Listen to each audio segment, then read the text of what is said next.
في عملية الحقن المجهري في كلمة مهمة هتعدي عليكي ولازم تركزي فيها، لأنها بتفرق في حاجات كتير. بعد كده هتسمعي كلمة أجنة يوم خامس أو يوم رابع أو يوم تالت، بس إيه اليوم الخامس وإيه اليوم التالت ومين الأفضل ليكي؟ في سباق الخيل معظم الخيول بتوصل لنقطة معينة، ممكن نقول بعد كيلو، يبدأوا بعدها يتقسموا خيل قدام وخيل ورا. لو استنيتي كمان شوية هتلاقي إن اللي ورا ممكن يطلع الأول، واللي كان ماشي قدام وسابق وصل للمركز الأخير، ومهما خد كرابيج من اللي راكبه مش بيفرق معاه، لأن قدرته وتكوينه وإعداده وتدريبه هما كده، وده بيبان فقط أثناء السباق. عمر ما حد يعرف قبل السباق إذا كان الخيل ده هيطلع الأول ولا الأخير، لأن بعد وقت من الجري والتعب بيتم تحديد الأفضل والأقوى واللي قادر إن هو يكمل السباق لحد الآخر.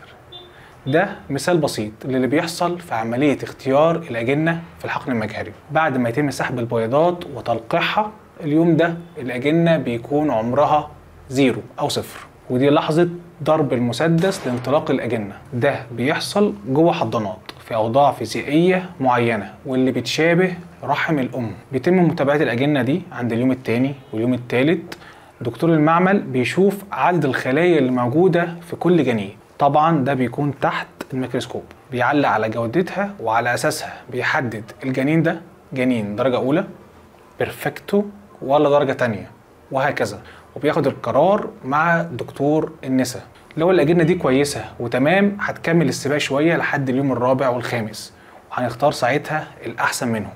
ولا الأجنة دي مش أحسن حاجة وهنوقف السباق هنا وهنرجع الأجنة يوم تالت لرحم الأم.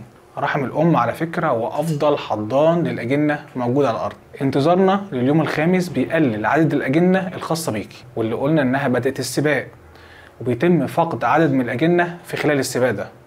الأجنة دي بتكون مش قادرة تنقسم وانقسامها بيقف، وده بيكون حاجة كويسة مش وحشة، لأن لو كنا رجعنا الأجنة دي لرحمك وما كانتش كملت انقسام جوه الرحم ما كانش حصل حمل.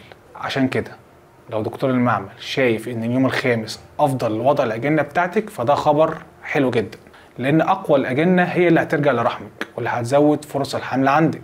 اليوم الخامس زود فرص الحمل بشكل ملحوظ جدا في الحقن المجهري، والصراحه هو خبر سعيد ليا لما دكتور المعمل يبلغني ان ليكي اجنه يوم خامس. انا خلصت، شكرا ليكي.